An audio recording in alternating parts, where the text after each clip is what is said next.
5 jeux à faire en mode solo et assez facile à transporter, mais vraiment très agréable à jouer. Bon, il y en a un peu plus que 5, mais vous allez voir pourquoi. Quand t'aimes bien faire des jeux de société, il y a quelque chose qui est frustrant, c'est que parfois t'es pas au bon endroit ou t'es pas avec les bonnes personnes pour jouer. Moi qui passe beaucoup de temps en tournée, donc dans les trains, dans les chambres d'hôtel, dans les loges de spectacle, j'aime bien avoir des jeux que je peux faire relativement rapidement seul et je vais vous présenter ma gamme un peu de préférés.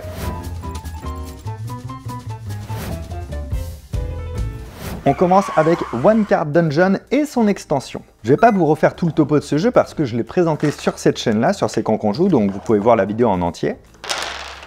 Ça, c'est le plateau de jeu d'origine. Ça, c'est le plateau de jeu de l'extension. L'extension, elle rajoute entre autres un dé 12 pour les boss et un dé jaune pour le coffre au trésor. Et elle rajoute 4 nouveaux personnages, le scélérat, le nécromancien, le clerc et le chevalier. Et le jeu permet de traverser plus d'une dizaine de donjons uniquement en jouant avec des dés. Là, vous avez vos compétences ici. Ça, c'est votre joueur avec son nombre de points de vie. Là, c'est le méchant de ce niveau, cette espèce de gobelin qui a 5 en points de vie. Les autres dés rouges servent pour les autres niveaux où il y a parfois plus de méchants. Par exemple, les araignées du premier niveau, elles sont 2. Et ça, ce sont des dés pour, à chaque tour, augmenter vos statistiques en répartissant les dés là où vous le souhaitez. C'est d'une très grande simplicité, mais c'est super bien fait. C'est très addictif, la mécanique de jeu est très bonne. On peut à la limite regretter que les explications elles soient en tout petit et que c'est pas si simple à comprendre, mais maintenant, il y a des vidéos qui existent sur Internet où vous pouvez voir une partie en temps réel, par exemple sur C'est quand qu'on joue, qui permet de mieux comprendre les règles. J'adore ce concept parce que je trouve qu'avec le moins d'objets possible, car une seule carte en fait pour faire le donjon et quelques dés, ils ont su créer un vrai très bon jeu.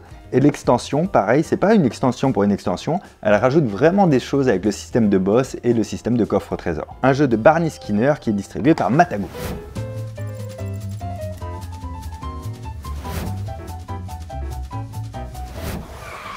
Un autre jeu que j'aime beaucoup, c'est My City. Alors My City, la version Roll and Write, il est jouable en mode solo, mais il est jouable aussi jusqu'à 12 joueurs, donc ça c'est quand même un avantage certain. Je le recommande à des personnes qui auraient déjà joué au vrai My City en version géante. Comme dans le vrai My City, ça se joue sous forme de chapitres, et donc chacun va pouvoir interagir directement avec sa feuille à lui, ses bâtiments à lui, etc. Et donc là on a le chapitre 1, épisode 1, et bien après, un peu plus loin, on a le chapitre 1, épisode 2, etc., etc. Et ça se termine au chapitre 4, épisode 12. Les règles sont sensiblement les mêmes que dans le vrai jeu d'origine, à savoir qu'en mode solo ou même à plusieurs, on va devoir placer des formes distinctes directement sur sa carte en faisant en sorte d'essayer de recouvrir les pierres pour ne pas perdre de points, de garder des arbres à vue pour gagner des points, de ne pas laisser de cases vides, et au lieu d'avoir des tuiles à piocher où on doit emmener une boîte énorme, et bien là c'est un système de dés, et ce sont ces dés qui vont déterminer les formes qu'on va poser. Dans les règles, c'est très explicite pour les règles des parties solo, parce que dans ces cas-là, il y a certaines règles qui ne s'appliquent pas. Et à la fin du livret de règles, il y a l'évaluation du score pour les parties solo, pour voir un petit peu le titre qu'on a aux fonctions des points. Par exemple, si au chapitre 2, vous faites entre 0 et 9 points, vous êtes qualifié de sauvage. Si vous avez par contre plus de 70 points, vous êtes un citoyen d'honneur. Je ne sais plus si je vous ai dit, mais comptez une bonne demi-heure pour quand même faire une partie. Très sympa aussi pour initier des nouveaux joueurs à jouer à My City ou à la suite du jeu d'ailleurs, My Island. Le jeu a été créé par Rainer Knizia et il est distribué en France par Yellow.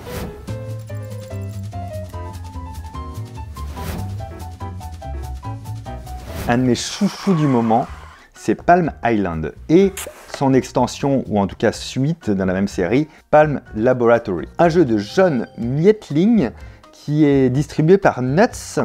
Il n'était pas si simple à trouver d'ailleurs pendant un temps. Moi, ce qui m'avait attiré vers ce jeu, c'était quand j'avais lu ça. Vous pouvez jouer n'importe où, assis, debout, en attendant, en avion, en vous reposant, seul ou à deux, vous n'avez pas besoin de table. Et c'est des contraintes que s'est donné le créateur pour créer le jeu. Alors vous voyez que la boîte du jeu d'origine de Island, elle est beaucoup plus grosse que Laboratory. En gros, le 1, c'est un jeu solo qui a été adapté pour être jouable à 2 joueurs, alors soit en mode coopération, soit en mode fight avec un défi de temps. Et c'est pour ça qu'il y a 2 fois en fait le deck de cartes et des cartes en plus pour le mode A2. Pour Laboratory, en fait, il a juste fait la partie solo. Moi, ce qui m'a le plus intéressé, c'était le mode solo. Je vais vous montrer un petit peu comment on y joue. Alors là, je mets ça c'est un des trophées que j'ai pu gagner pour mes modes solo qui ne va pas nous concerner pour le moment. Au début de la partie, vous avez un deck de 16 cartes que vous allez mélanger. Elles doivent être dans un certain sens. Il y a un repère évidemment qui est fait pour ça. Et à la fin de ce paquet, une fois qu'il est mélangé, vous allez mettre cette carte de curseur temps sur le 1 visible à la fin du paquet. Le jeu se fait en seulement 8 tours, et en 8 tours, vous allez tenter de marquer le plus de points possible, le plus d'étoiles possible, les étoiles telles que vous pouvez voir là sur cette carte. Au-delà du jeu en lui-même, à la fin de chaque partie, il y a un système de trophées qui sont des cartes que vous allez pouvoir rajouter dans votre deck, que vous allez obtenir selon certaines conditions. Par exemple, la première fois que vous allez marquer 30 points, vous aurez le droit d'intégrer la carte qui s'appelle Statut de confiance à votre deck. C'est un système de ressources et d'amélioration. Vous avez toujours le droit de voir les 2 premières cartes, comme ça. Alors pour cette première partie, on regarde toujours la face supérieure, là le quart supérieur à nous. Toutes les cartes sont divisées en 4 en fait. Celle-ci, pour le stocker, le vert, c'est gratuit. Pour la retourner à 180 degrés, c'est un poisson, là j'en ai pas pour l'instant.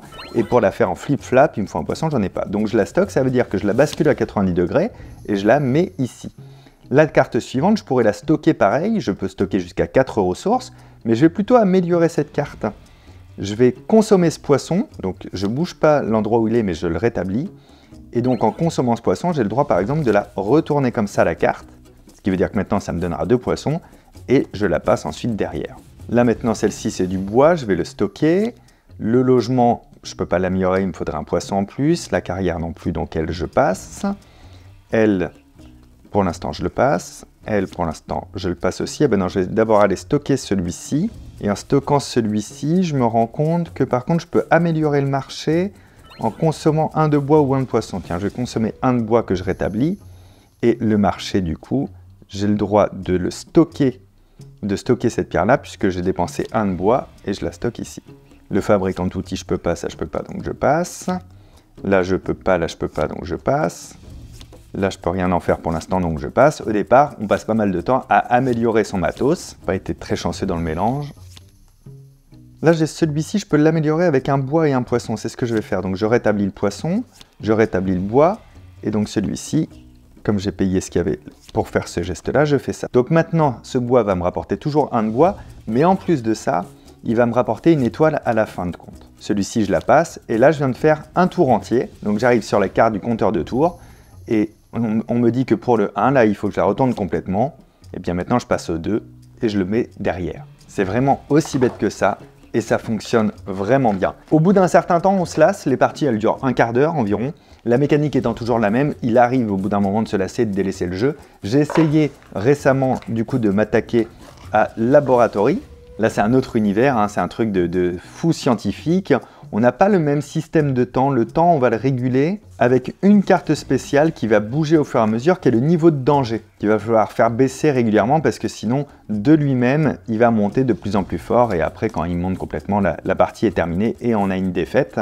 Et on a des objectifs à remplir. C'est la même mécanique que Palm Island, mais ces petites choses font que ça relance un intérêt. Pareil pour des parties d'un quart d'heure, toujours à avoir dans la poche, trop cool.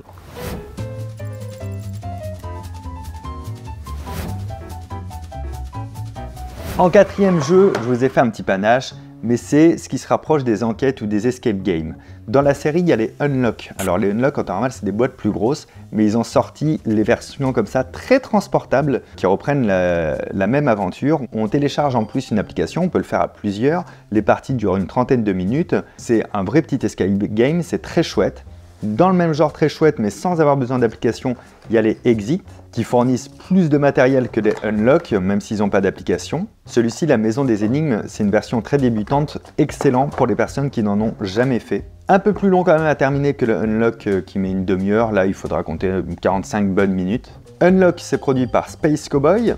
Exit, c'est diffusé par Yellow. Et toujours chez les Yellow, ça c'est un jeu que j'ai eu l'année dernière, Guilty, qui est vraiment un très très bon jeu d'enquête, très original dans sa manière de jouer. Alors je vous le dis, c'est un jeu où il va vous falloir de la place. Il y a un gros storytelling, vous allez devoir enquêter à l'intérieur d'une prison. Vous allez dispatcher toutes les cartes dans un sens assez spécial, avec une grosse mise en place du jeu au départ. Par exemple, la fouille de l'atelier, elle va se placer ici, au niveau de l'atelier. La fouille de la bibliothèque, elle va se placer ici. Je passe pas mal de cartes. Fouille des cellules de Dominic Bailey, je serais censé la placer là. Donc on va mettre toutes les cartes au bon endroit au départ. Ensuite, il y a des cartes d'interrogatoire, de pièces à conviction, d'analyse qu'on va envoyer directement au labo, de questions que vont nous poser les journalistes à la toute fin. Et vous avez le droit de faire ce que vous voulez comme vous voulez. C'est pas du tout linéaire, vous pouvez commencer par aller fouiller par exemple la bibliothèque. Donc vous retournez la carte de la bibliothèque, vous lisez tout ça, ça vous donne accès à des nouvelles cartes et on vous demande de faire passer du temps. Quand vous devez faire passer du temps, vous prenez la première carte du compteur temps, là il était 11h20, vous la retournez, vous lisez ce qu'il y a de marqué dessus, parfois ça emmène d'autres actions. Une fois que ça s'est résolu, vous passez derrière, il est 11h40. Parce que l'enquête doit être résolue avant 10h le lendemain. Je vous ai donné juste les mécaniques primaires du jeu pour que vous compreniez l'intérêt. Il y a une vraie liberté des actions dans la manière de résoudre l'enquête. Elle ne sera donc résolue qu'une fois évidemment. Ce système de temps qui passe est très intéressant parce qu'il te met quand même une certaine pression. L'enquête à résoudre est pas simple, je vous le dis, elle n'est pas simple du tout. Vous risquez fortement de le rater la première fois. Et ce qui n'est pas gênant parce qu'après ça donne très envie de rejouer au jeu et d'y rejouer différemment. Ça c'était donc pour le 4e jeu. En fait je vous en ai présenté 3 mais vous avez capté l'idée.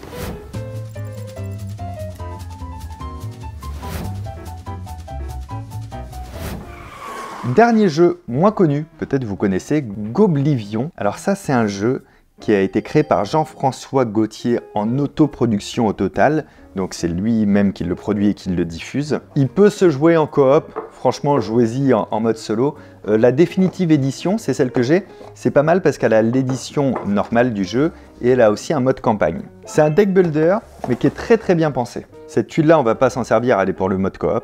Et dans son autoproduction, il a été un petit peu malin. En fait, toutes les cartes sont en français et en anglais.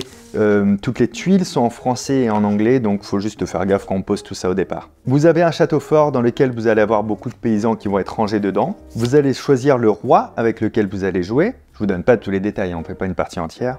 Vous avez 12 types de paysans que vous allez pouvoir entraîner pour améliorer ces paysans-là. Donc, je ne vais pas vous mettre les 12, je vais en mettre 4-5. Mais en jeu, vous devez bien avoir les 12 à côté de vous.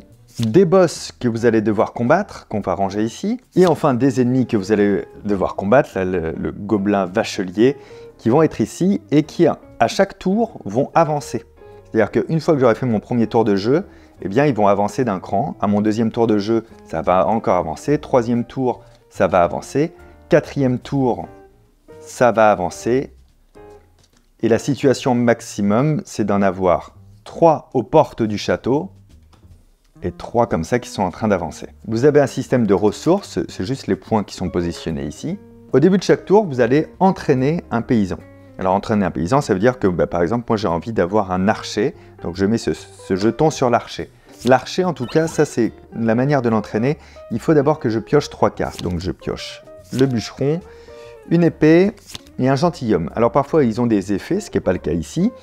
Pour entraîner l'archer, il faut que j'ai au moins 2 points de force sur les cartes que je viens de piocher. 1, 2, 3, 4, c'est bon. C'est pas toujours le cas. Auquel cas, on peut compléter avec de la nourriture. Et ensuite, je fais mon échange. C'est-à-dire que je vais changer qui je veux contre l'archer. Je vais changer le bûcheron contre l'archer. Le bûcheron, il est éliminé du jeu. C'est-à-dire que je ne retomberai pas dessus au fur et à mesure des parties. C'est le principe du deck building. Il faut trouver aussi une manière de se débarrasser des cartes trop faibles qui vont nous encombrer durant les combats. Et tout ce qu'il y a là devant moi, je le mets à l'hôpital, donc je récupérerai ces cartes-là plus tard dans le jeu. Ensuite, je fais avancer tout le monde, si nécessaire, là on va pas le faire. Et ensuite, je passe au combat, je retourne la première carte, c'est un troll mage. J'applique les actions qui sont demandées. Lui, il est costaud, lui, il m'enlève 3 de ressources. Et il se prend plus 2 en force comme ça dès l'apparition.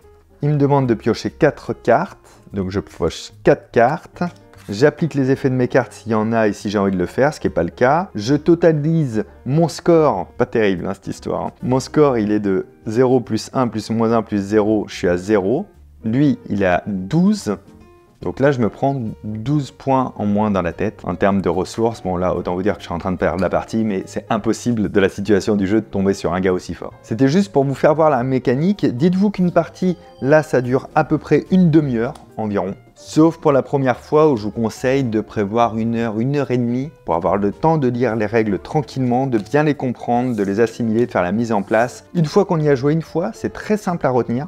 Mais la première fois, ça fait beaucoup d'informations et surtout, c'est le petit défaut moi que je lui donne, je trouve pas la lecture très lisible dans le carnet de règles. Que ce soit au niveau de l'écriture qui a été choisie, la police d'écriture, je la trouve pas ouf. Et je trouve ça manque un tout petit peu d'exemples. J'aurais bien aimé avoir la première fois une vidéo sur ce jeu-là. Alors après, il y a quand même des exemples complets de combat, etc. Mais Voilà, je trouvais ça un peu dur à assimiler pour ma première partie. Après ça, comme tous les autres jeux, hein, si vous voulez qu'on fasse une vidéo dessus, il suffit de le dire. Hein.